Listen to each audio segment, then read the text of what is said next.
On FM, AM, and DAB. your station. Your news. BBC Radio Gloucestershire.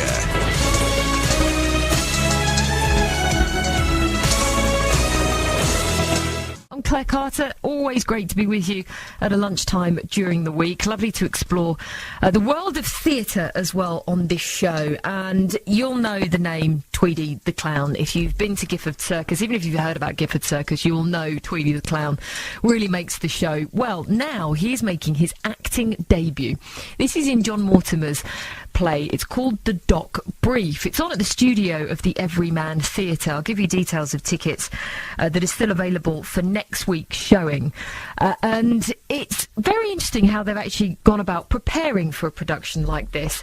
Maybe interesting to your eye, and not them, I don't know. We'll find out in just a sec, because they've been getting the help of recently established Cotswold barristers' chambers acting as legal and technical advisors. Really pleased to say, in the studio at the moment, we have got Alan Digweed, who is, of course, Tweedy, producer and director. This is Michael Hasted and Mark Hyde, plus Mark Smith, who is head of chambers at Cotswold Barristers. Welcome, one and all. Hello. Thank you very much for coming in this afternoon. Lots to talk about, but we're going to start with you, Tweedy, if it's all right to call you Tweedy. It is. Most people do. It's kind of a nickname rather than a stage name, so I get confused if people call me other things. So you're just used to it now. Yeah. Acting debut, how's this all been for you, and how did it actually come about? It came about, Michael, who's with us and is producer and director, he interviewed me for Stage Talk, yes, years ago this was. No, it's longer ago than that. It was about 5 or 6 years ago. Yes. It was Eltonian or something. It was a long time ago, and he mentioned in this interview if I'd ever considered acting, and I said, well, I thought about it, you know.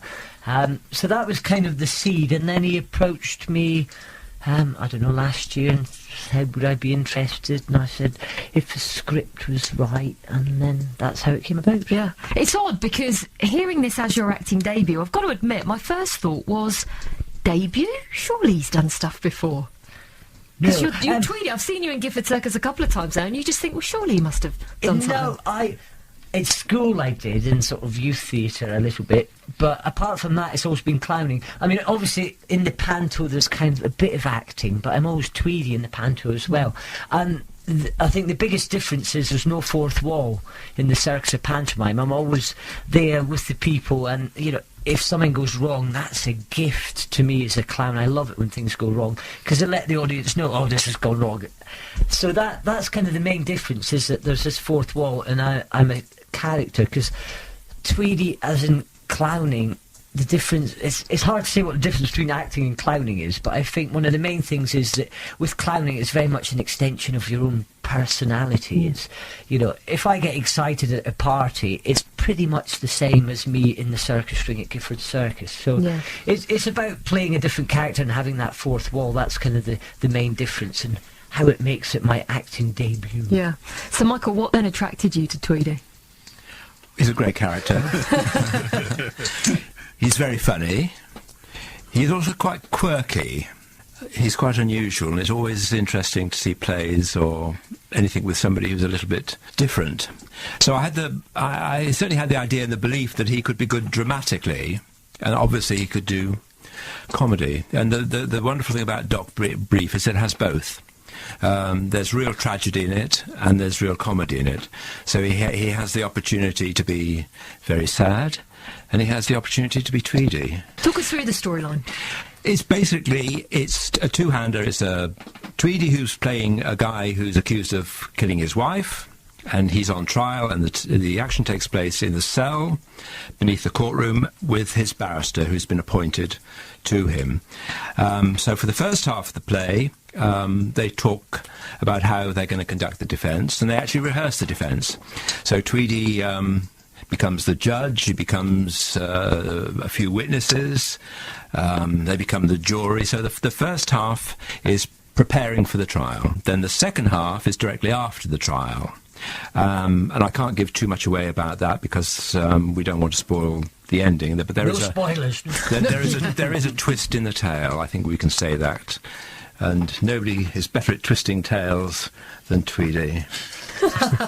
Mark, how has this been? I mean, in terms of being involved in a production like this, how have you found it? It's great. I mean, it's lovely working with Tweedy. I've worked with Tweedy on the Pantos, and it's pretty easy, really, because like all great clowns, he's got great timing, and that's really important as an actor to have some sort of timing anyway, and he has that, so it's lovely. It's nice to work with Michael. It's nice to work with young Tweedy over there. Thank you. Minus his red hair. Yeah, you've lost the red tip of your hair. I know, it feels very strange. That was a prerequisite. Oh, was it? He's wearing When red trousers when we did the pre-production photographs, it was 3 or 4 months ago, he was just starting with Giffords, and he had to wear a cap Yes. for those photographs. But yeah, no, it does feel very stiff to me. But it's not quite brown. In the light, it sometimes looks a sort of purpley colour. If you saw Tweedy at Giffords, he did the front part of his hair. It was bright orange. I think what I love most about this is the lengths to which you've obviously gone to train for this, and this is where, Mark, you come in, the other Mark who's here today, head of chambers at Cotswold Barristers. Have you ever been approached for something like this before? I never have, no. It's been a tremendously interesting experience. When we first saw the play being announced, and we only having been in Cheltenham for it's now just less than a year, we thought it was a natural fit for us to look to get involved, and we've got involved to the extent of actually sponsoring the production and getting involved with helping Mark Hyde prepare for his role has been a very eye-opening experience and thoroughly enjoyable. So, Mark, you are in this? I'm the barrister. So you're the best. So, I mean, what have you taken from the other Mark here? Well, It's wig. yes, I have his wig and his very nice striped trousers. No, I have similar trousers to those as well. Well, no, I mean, the thing is, we were talking outside, you know, some of the similarities between being a barrister and being an actor. And Mark was saying, you know, for a barrister, it's really important to prepare. And it's exactly the same for an actor. You really do need to prepare. So any help on the legal side of things is very, very grateful, even down to the way you might wear the gown, or there's a special pocket in the back, which I'm sure Mark will tell you more about, a secret pocket. Well, save that till after 2:30. Okay. Is there, because I don't want to say that when you do step into that room and perform your job that you are acting, because I mean that is your job, that's what you're trained to do, but is there an element where you do feel like you almost become somebody else? Yes, speaking to Mark outside, one of the similarities is costume. We wear a wig and a gown and a special kind of neckwear, and we are meant to be an anonymous character, just really playing the part of presenting the client's case to the best of our abilities. Our personal opinions, our personal views about the case, our personal feelings have got to be left outside, just for the good of the client as well as your own personal state of mind. And there's an audience, you see. He performs in front of an audience, a jury and people in the boxes up above, which he performs to those in exactly the same we do. BBC Radio Gloucestershire, it's lovely to be here in the studio. They've been sitting very patiently, so thank you very much for staying on. We're talking about what's going to be on at the Studio Theatre of the Everyman in Cheltenham next week. It is a production of the John Mortimer play, The Doc Brief. Pleased to have here in the studio Tweedy the Clown. Hello. Hello, thank you very much for staying on board. You've also got Michael Hasted as well, who's directed this, Mark Hyde, who will play the barrister, plus Mark Smith as well, who is head of chambers at Cotswold Barristers. Interesting you were telling me, because you've been taken on board here to try and, I don't know, just as a technical advisor, I suppose you can say it. But what have you found most interesting about this?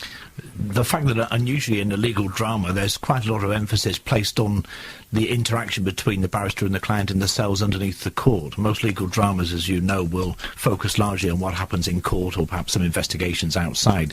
But actually to be focusing on a barrister and a client in the preparation of their case, just them behind the locked door of the cell, is an unusual and really quite interesting part of this production. Tweedy, how do you feel? I mean, there's obviously, we've heard there is going to be laughter with this and comedy as well, but when it comes to those serious moments, do you think people will be surprised to see you in that, to have that sort of element carrying with you, having seen you at things like Gifford? I guess so, yes, because they'll be used to me being very silly, which I normally am, in the pantos and things like that. So, yeah, I think I've kind of got a tricky job in a way, because people are going to come and they've already got that sort of image in their head as soon as they see me, that kind of expectation of what I might do. So in a way, I've got a harder job, I think. But is it almost a bit of breath of fresh air for you? Something different? Yeah, it's nice to try something different, and yeah, I'm enjoying rehearsals, and we'll see what happens. Michael, as the director, you must have a vision of how you wanted to see this, and I take it has it happened how you planned? I'm very pleased. We've only been rehearsing for a couple of days, and already it's gelled. I think the most important thing was that Tweedy and Mark gelled, and one of the reasons for working with them is because they already knew each other, and I think it's very important, especially with a, what shall I say, volatile character like Tweedy, that there is some understanding, I think. And that's important, and it is clear that they can and do work together well, and it's good for the working process, but it's also going to be good for the audience as well, that's the relationship. Because the two characters form a very, very close relationship, as Mark Smith was saying. It's very important, it's an important part of the trial. So the play is about the relationship between these two men.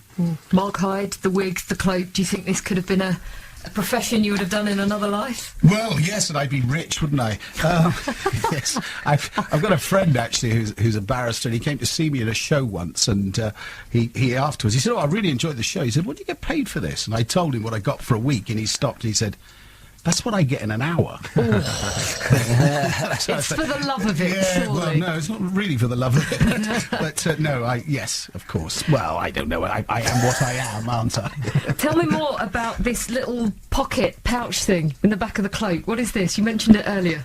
Yeah, it goes back to the days when barristers couldn't actually sue for their fees. When barristers were gentlemen, they were landed gentry, or they had private means, and there was a little pocket on the back of the gown where a grateful client could sidle up behind the barrister and put some sovereigns in as a mark of his appreciation for the hard work the barrister had done. That's still there, although it's now sewn up, so nobody can actually put anything in my little pocket, but it's still there for old time's sake. There you go. You learn all sorts on this show.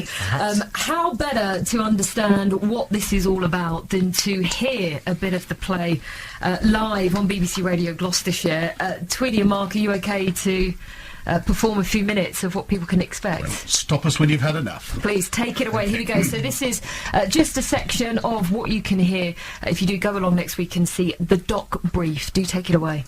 But you're a criminal, Mr. Fowle. You've broken through the narrow fabric of honesty. Now you're free to be kind, to be human, to do good. But what I did to her... She's past, you know, Mr. Fowle. She's out of your life. You've set up new relationships. You've picked out me. Picked out? Selected.